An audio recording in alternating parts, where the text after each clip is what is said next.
Camden Hills Regional High School is a comprehensive, co-educational public secondary school, educating grades 9 to 12 for the towns of Appleton, Camden, Hope, Lincolnville, and Rockport. This project began many years ago looking at the energy consumption of the school being much higher than had been expected. And at that time, I wasn't here, but a group of students and the teacher whose position I took when he retired, Keith Rose, the facilities coordinator, started looking at what they could do, and they did a lot around energy efficiency, but the students really wanted to focus on producing energy. We've had a lot of opposition in the community, just, when we're doing fundraisers or presentations, there are a lot of people who bring up the question of, like, why are you doing this? Like, look at Ragged Mountain, people don't want it up there. Look at Vinyl Haven, they're having trouble with sound. And we really just say, it's about the green energy, but it's also about, educating our students on green energy and integrating this into the curriculum at our school. I mean, it's not just about the energy. I'm Anna Minnick. I'm a sophomore, and I got started with wind planners my freshman year when we had orientation. Wind planners is one of the groups that was set up in the gym and presenting to the new freshmen. And so I thought that it would be a really good opportunity to get involved with both my school community and also my community outside of school. My name's Emma Conover. I'm a junior this year. I also got involved with wind planners freshman year. It was one of the groups that really attracted me, just because it was incredibly inspiring to hear people talk about their plans for the school, their plans for the community, and to have kids talk to me about things that I was really interested in, like green energy and all of that, and it was a group that really fit with my personality. My name's Jake Cleanlover. I'm a junior here at Camden Hills, and I got started with wind planners my freshman year, mainly because there's many other groups at the school I was considering joining, but I really chose to wind planners because out of all of them, this one is the only one where there's actually a very large impact of the group, and many people go through their 4 years of high school without having any thing to really show for it. My name's Caitlin Throne, and I'm a senior.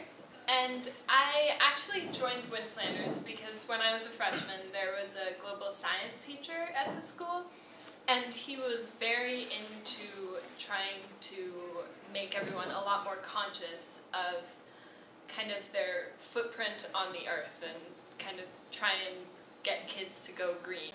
I'm Aurora Stromberg, and I'm a senior. And I'm Lila Moore, I'm also a senior. And we're best friends. Yeah. Now, explain to me this model in front of you. Alright, well, this model is something that two boys volunteered their time to make for us. It's just a scale model of the playing fields out back of the school and showing approximately where the windmill is going to be once we get it up. So right over here is the baseball, this is soccer and football, and field hockey and softball over here. And we're thinking about having our model right about here, which we have all the data with the wind, and it's pretty much the perfect place to put it in our school.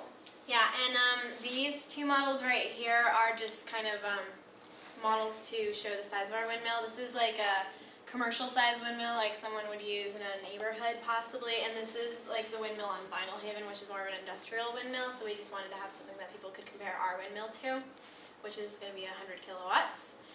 So yeah, they made this for us because we had a huge school board meeting about our project, and they just thought that it would be nice for people to be able to visualize what it was going to look like.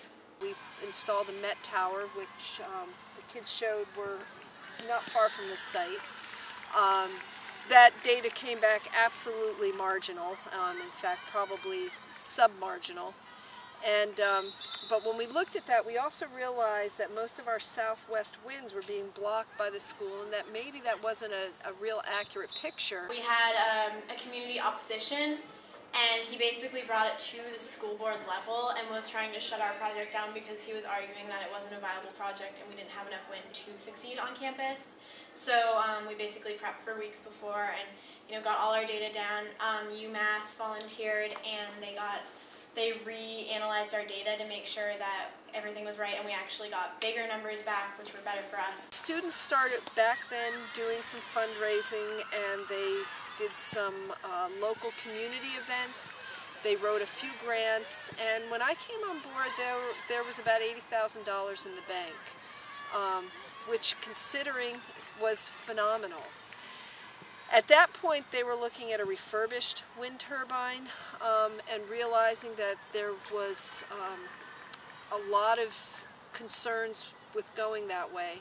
And at the same time that I came on board about 3 years ago, we caught wind of Northern's Wind for Schools package, and we started studying the Northern wind turbine and realized that that was the kind of technology that was much more appropriate for this site.